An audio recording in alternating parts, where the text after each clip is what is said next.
ظالم بادشاہ یزید اپنی حکومت کے نشے میں چور ہو کے انسانیت کا چہرہ بگاڑ دینا چاہتا تھا،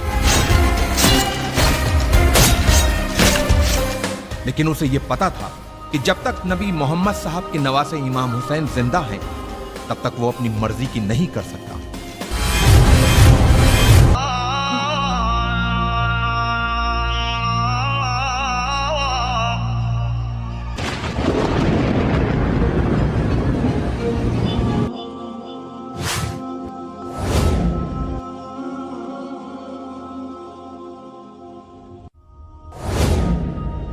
دوستو، یہ محرم کا مہینہ چل رہا ہے۔ اسلامی نیا سال محرم الحرام سے شروع ہوتا ہے اور ذی الحجۃ الحرام پر ختم ہوتا ہے۔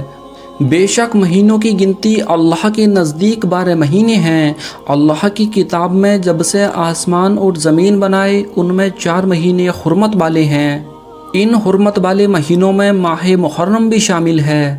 اس مہینے کی 10ویں تاریخ، جسے عاشورہ کے نام سے یاد کیا جاتا ہے، یہ دنیا کی تاریخ میں اتنی عظمت اور برکت والا دن ہے کہ اس میں خداوند قدوس کی قدرتوں اور نعمتوں کی بڑی بڑی نشانیاں ظاہر ہوئی ہیں۔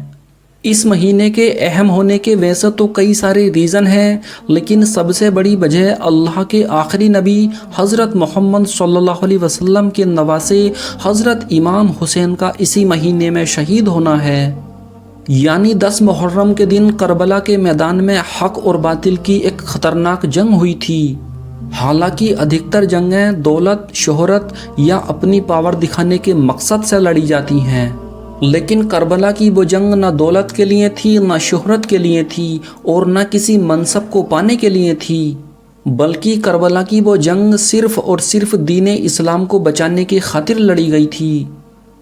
ویسے تو آپ نے حضرت امام حسین سے ریلیٹڈ کربلا کی جنگ کے بہت سے ویڈیوز دیکھے ہوں گے اور بہت سے واقعات سنے ہوں گے، لیکن آج ہم حضرت امام حسین کی شہادت سے ریلیٹڈ ایسی باتیں بتائیں گے جسے سن کر آپ کی آنکھوں سے آنسو نکلنے لگیں گے۔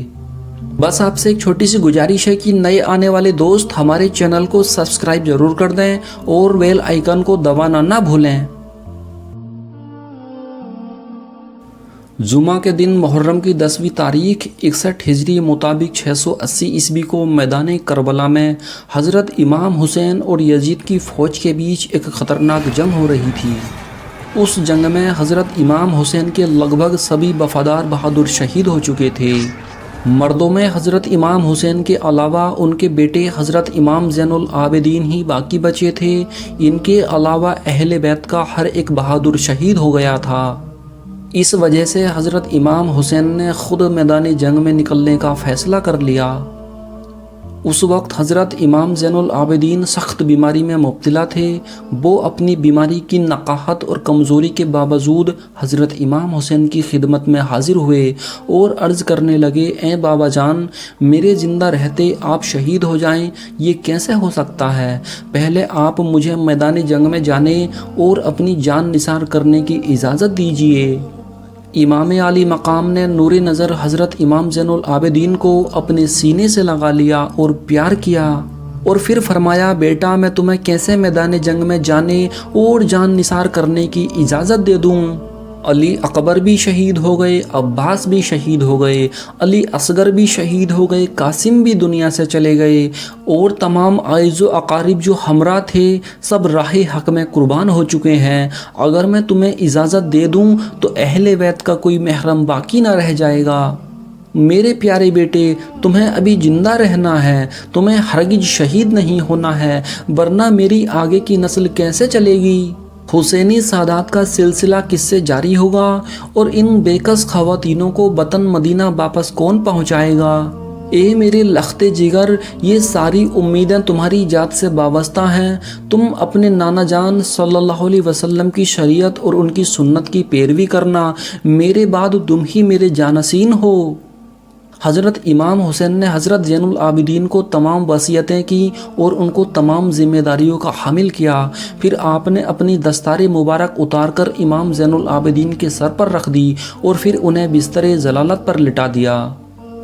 اب حضرت امام پاک اپنے خیمے میں تشریف لائے، صندوق کھولا، قبائے مصری زیب تن فرمائی اور تبرکات میں سے اپنے نانا جان صلی اللہ علیہ وسلم کا امامہ مبارک سر پر باندھا، سید الشہداء حضرت امیر حمزہ کی ڈھال پشت پر رکھی، شیر خدا کی تلوار ذوالفقار گلے میں حمائل کی اور جعفر طیار کا نیزہ ہاتھ میں لے لیا، اور اس طرح تاجدار کربلا حضرت امام حسین سب کچھ راہ حق میں قربان کرنے کے بعد اب اپنی جان نذر کرنے کے لیے تیار ہو گئے۔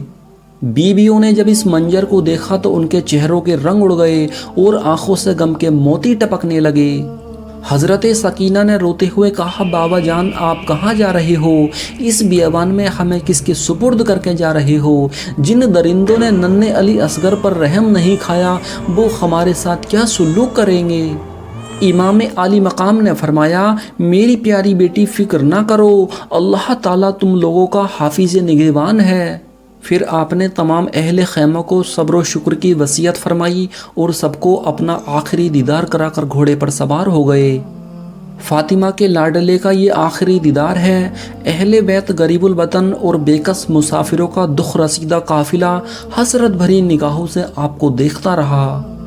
پردہ نشی خواتین خاموش تصویریں بنی کھڑی رہیں اور سب کی آنکھوں سے اشک غم کے موتی ٹپکتے رہے، لیکن کوئی بھی چیز حضرت امام حسین کے پاؤں کی بیڑی نہ بن سکی۔ آپ نے سب کو خدا کے حوالے کیا اور دشمنوں کے سامنے پہنچ گئے۔ کئی دن کے بھوکے پیاسے بیٹوں، بھائیوں، بھتیجوں اور جاں نثار ساتھیوں کے غم سے نڈھال ہیں، اس کے باوجود پہاڑوں کی طرح جمی ہوئی فوجوں کے مقابلے میں شیر کی طرح ڈٹ کر کھڑے ہو گئے۔ آپ نے فرمایا، اے لوگو، تم جس رسول کا کلمہ پڑھتے ہو اسی رسول کا ارشاد ہے کہ جس نے حسن اور حسین سے دشمنی کی گویا اس نے مجھ سے دشمنی کی، اور جس نے مجھ سے دشمنی کی گویا اس نے اللہ تعالیٰ سے دشمنی کی۔ تو اے یزیدیو، اللہ سے ڈرو اور میری دشمنی سے باز آ جاؤ۔ تم اگر واقعی خدا اور رسول پر ایمان رکھتے ہو تو سوچو بعد مرنے کے اس خدا کو کیا جواب دو گے اور رسول اکرم صلی اللہ علیہ وسلم کو کیا منہ دکھاؤ گے؟ بے غیر تو اب بھی وقت ہے، شرم سے کام لو اور میرے خون سے اپنے ہاتھوں کو رنگین مت کرو۔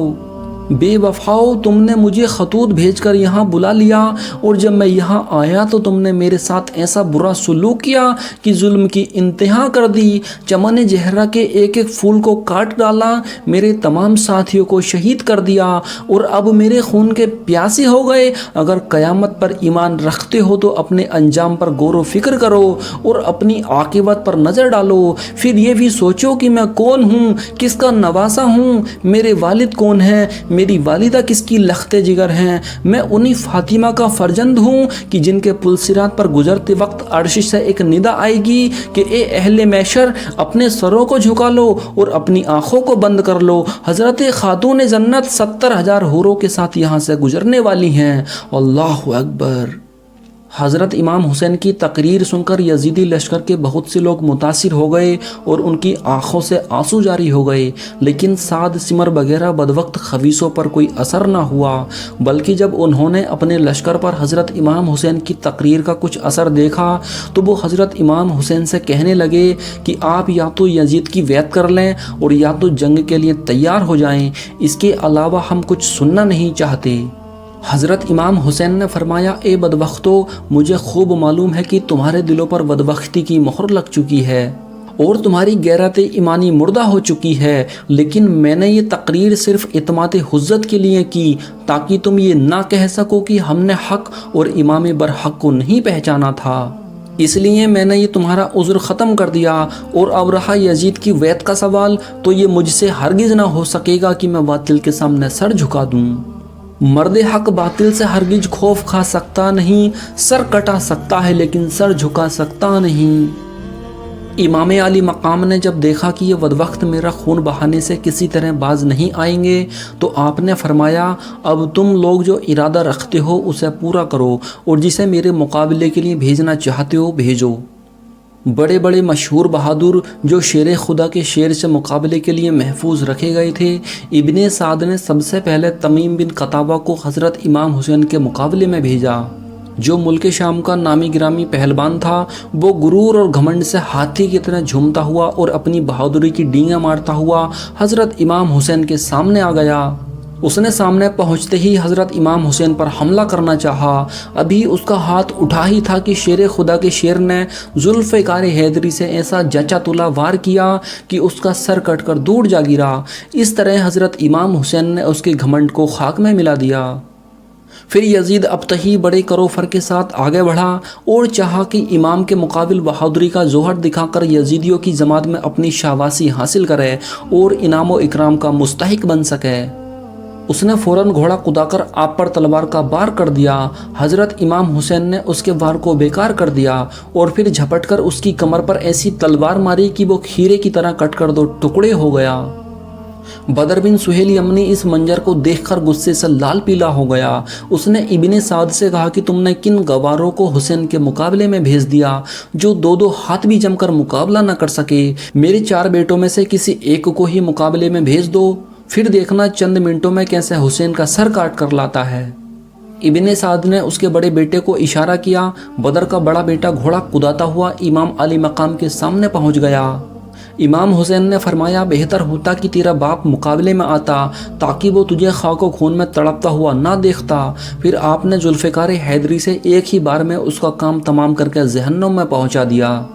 بدر نے جب اپنے مشہور بیٹے کو اس طرح ذلت کے ساتھ قتل ہوتی دیکھا تو گیز و غضب کا پتلا بن کر دانت پیستے ہوئے گھوڑا دوڑا کر امام حسین کے سامنے آ گیا۔ سامنے پہنچتے ہی اس نے نیزے سے وار کیا۔ حضرت امام حسین نے اس کے نیزے کو قلم کر دیا۔ پھر اس نے تلوار سنبھالی اور امام پر حملہ کر دیا۔ حضرت امام حسین نے اس کے بار کو خالی کر دیا اور اس پر ذوالفقار حیدری کا ایسا بھرپور ہاتھ مارا کہ بدر کا سر کٹ کر گیند کی طرح دور جا گرا۔ اس طرح ملک شام اور عراق کے ایک سے ایک بہادر پہلوان حضرت امام حسین کے مقابل آتے رہے، مگر جو بھی سامنے آیا آپ نے اسے موت کے گھاٹ اتار دیا۔ کوئی بھی ان میں سے زندہ بچ کر واپس نہیں گیا۔ شیر خدا کے شیر نے 3 دن کا بھوکا پیاسا ہونے کے باوجود دشمنوں کی لاشوں کا انبار لگا دیا۔ آپ کی ہیبت اور شجاعت سے دشمنوں کے دل تھرا گئے اور بڑے بڑے گھمنڈیوں کے چھکے چھوٹ گئے۔ دشمنوں کے لشکر میں ایک شور برپا ہو گیا۔ فوجی بول پڑے کہ اگر حضرت امام حسین کو قتل نہ کیا گیا تو سب کی عورتیں بیوہ ہو جائیں گی اور سارے بچے یتیم ہو جائیں گے، لہٰذا اب موقع مت دو اور چاروں طرف سے گھیر کر حضرت امام حسین پر حملہ کر دو۔ اور اس طرح ہزاروں لوگوں نے حضرت امام حسین کو چاروں طرف سے گھیرے میں لے لیا اور حملہ کرنا شروع کر دیا۔ سینکڑوں تلواریں چمکنے لگیں۔ دشمن بڑھ بڑھ کر امام پر وار کرنے لگے۔ دشمنوں کے بیچ گھرے ہونے کے باوجود آپ نے ہمت نہیں ہاری۔ آپ جس بھی طرف حملہ کرتے صفحے کی صفحے کاٹ ڈالتے اور دشمنوں کے سروں کو اس طرح اڑاتے جیسے پیڑ سے پتے گرتے ہیں۔ ابن سعد کو جب اس طرح کی جنگ میں بھی کامیابی کی کوئی امید نظر نہیں آئی تو اس نے حکم دیا کہ حضرت امام پر تیروں کی بارش کی جائے۔ تیر اندازوں نے آپ کو چاروں طرف سے گھیرے میں لے لیا۔ ہزاروں تیر کمانوں سے چھوٹنے لگے اور تیروں کی بارش شروع ہو گئی۔ آپ کا گھوڑا تیروں سے اس قدر زخمی ہو گیا کہ اس میں کام کرنے کی طاقت باقی نہ رہی۔ مجبوراً حضرت امام حسین کو ایک جگہ ٹھہرنا پڑا۔ ہر طرف سے تیر آ رہے ہیں اور امام مظلوم کا جسم اقدس تیروں کا نشانہ بنا ہوا ہے، تن نازنین زخموں سے چور اور لہو لہان ہو رہا ہے۔ بے وفا کوفیوں نے جگر پارے رسول فرزند بطول کو مہمان بلا کر ان کے ساتھ ایسا سلوک کیا جہاں تک کہ زہر میں بجھا ہوا ایک تیر آپ کی اس مقدس پیشانی پر لگا جسے رسول اکرم صلی اللہ علیہ وسلم نے ہزاروں بار چوما تھا۔ پیشانی پر تیر لگتے ہی چہرہ انور پر خون کی دھار بہنے لگی اور آپ گشت کھا کر گھوڑے کی جین سے فرش زمین پر آ گئے۔ اب ظالموں نے نیزوں سے حملہ کیا۔ شیطان صفت سنان نے ایسا نیزہ مارا جو تن اقدس کے پار ہو گیا۔ تیر اور نیزہ و شمشیر کے 72 زخم کھانے کے باوجود بھی حضرت امام حسینی ثابت کر رہے تھے کہ باطل تعداد میں چاہے کتنے بھی ہوں لیکن وہ حق اور سچ کے مقابلے میں ایک لمحہ بھی نہیں ٹک سکتے۔ دوستو، یہ حسینیت اور یزیدیت کے بیچ ایک بہت ہی خطرناک جنگ تھی۔ اسی بیچ نماز عصر کا وقت ہو گیا۔ حضرت امام حسین رضی اللہ تعالیٰ عنہ نے اس مشکل وقت اور ایسی زخمی حالت میں بھی عصر کی نماز پڑھنے کا ارادہ کیا۔